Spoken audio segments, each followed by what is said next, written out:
তিনি প্রতিনিয়ত বলে থাকেন, আপনারা জানেন আমার জীবনে চাওয়া পাওয়ার কিছু নেই। তার চাওয়া পাওয়ার কিছু নাই। পত্রপত্রিকায় বিভিন্ন সময়ে তার এই চাওয়া পাওয়া নিয়ে অনেক কবিতা, ছড়া, লিমেরিক প্রকাশিত হয়েছে।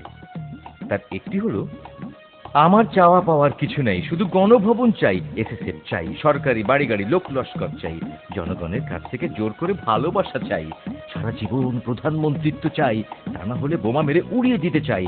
আমার চাওয়া পাওয়ার কিছু নাই।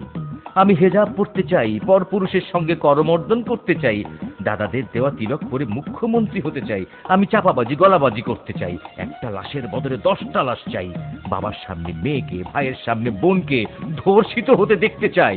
আমার চাওয়া পাওয়ার কিছু নাই। পরীক্ষায় গণটোকাটুকি দেখতে চাই, সাংবাদিকের হাত পা ভেঙে দিতে চাই, আমি পত্রিকা অফিস দখল করতে চাই, আমি শিশু পার্ক থেকে শ্মশান ঘাট সব কিছু গিলে খেতে চাই, আমি টাকার বিনিময়ে আরো ডক্টরের ডিগ্রি চাই। আমার চাওয়া পাওয়ার কিছু নাই। আমি বিএনপির বিনাশ চাই, খালেদা জিয়ার পতন চাই, তারেকের মরণ চাই, ইকবাল, জয়নাল, মকবুল, সেলিমের মতো নেতা চাই। আমার চাওয়া পাওয়ার কিছু নাই। আমি একদল বিশিষ্ট গণতন্ত্র চাই, আমার মন মতো তত্ত্বাবধায়ক সরকার চাই, আমি বিচারকের মাথায় লাঠি মারতে চাই, হাইকোর্ট প্রাঙ্গণে বস্তি বসাতে চাই। আমার চাওয়া পাওয়ার কিছু নাই।